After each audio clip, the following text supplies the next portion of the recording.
right. Hi, everyone. So, thank you for being there and being part of the Strategy Club. This is our, I don't know whether to call it, maybe our life skills offer to share our lives with us in terms of the key other aspects that are beyond marriage, beyond business and career. So, this is basically our experience in married life.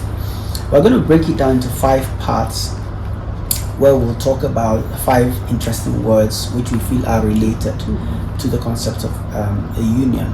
The first is choice, the second is chance, the third is change, the fourth is culture, and the fifth is children. And we'll just talk about these elements over the next 5 or 6 videos, and I hope it's useful to you.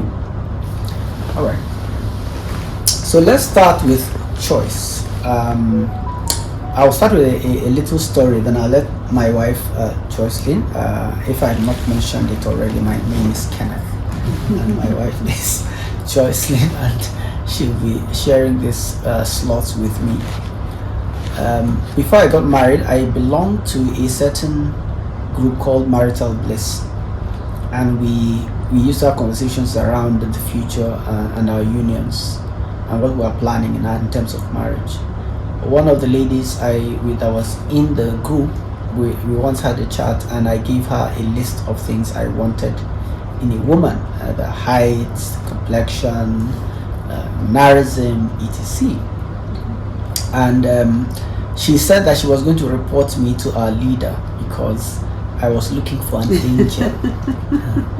You know. So sometimes we make that bucket list as if we're going shopping. But one of the things we want to realize in the context of marriage is that one, we are not going shopping like for a car. So we're dealing with another human being. The second thing is that as much as we have preferences, the other person also has preferences. So let's talk about what your preferences were like in terms of choice before marriage and how you've grown in that context. Okay, so I'd say that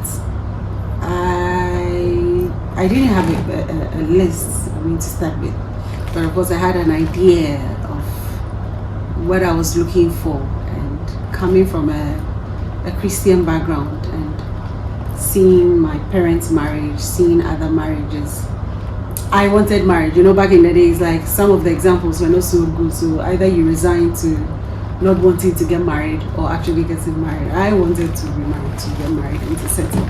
So definitely on top of my list would be the fact that the person had to be Christian.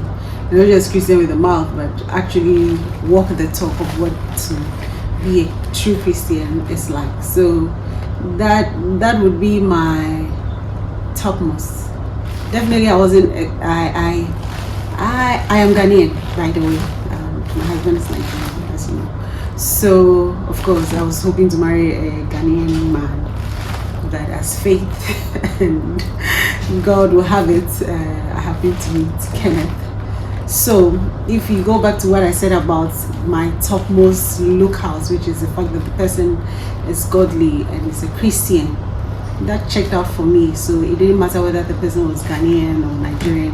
It could have even been a white man, because I remember back in the day growing up, I was slim, slender, I speak well. So I guess my uncles, a few people were saying, you marry a white man because of the way you're going. But hey, I still ended up with a foreigner, just an African foreigner. So it's all good. Yeah, I'd say that's how it went for me, generally.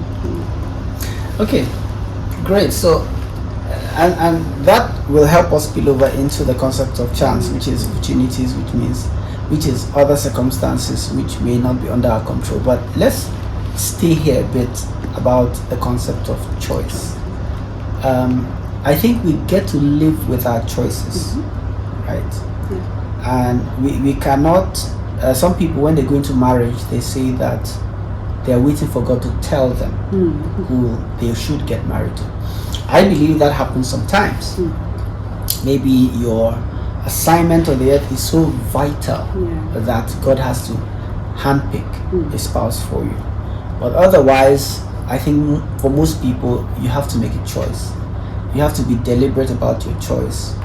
You have to be, your mind has to be present in choosing who you're going to spend the rest of your life with. And one of the things I keep saying to people is that you're not choosing somebody you're going to be looking at for the rest of your life. So while beauty, appearance is important, it's important to also realize that the choice you make is far beyond appearances, and you're going to have to live with your choices. So let me ask again on your side, what do you think are the choices you've had to live with or adjust to? Do we have to adjust after we've made our choices? Most definitely. I mean, like you said, you live with your choices. I mean, there's no way around it. Even if you make the choice and you decide to let go, the consequence of the choice still stays with you for as long as, even though you're not with the person. So definitely every choice has consequence. So if you make a choice and in a way it doesn't suit what your expectation were, it's two things: either you make adjustments to the choice you made, or adjustment to yourself in accepting the choice that has already been made. And in a case where you don't want to let go and you're just trying to be magnanimous about it, or depending on what the circumstances are, you just must live with the choice. So either you make it good or you make it worse off. So that living with the choice, or like you said, when you make the choice, you have to be present about it, because it's going to stay with you for the long haul.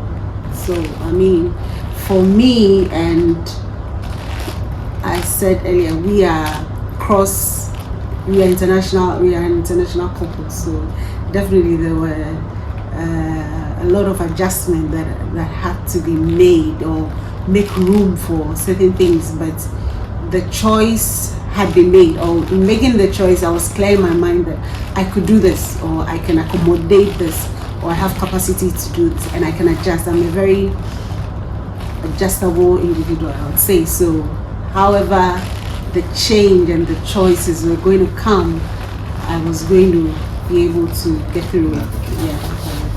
So we get to live with our choices, and we may not be able to, at the beginning, know every little detail of how things will unfold.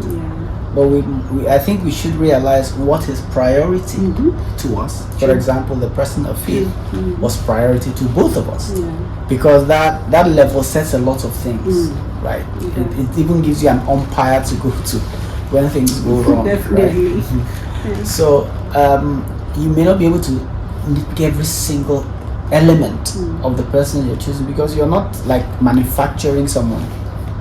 You are embracing the reality of someone's life that he has lived for maybe 30 years, maybe 25 years before they got to meet you. So you have your priority list.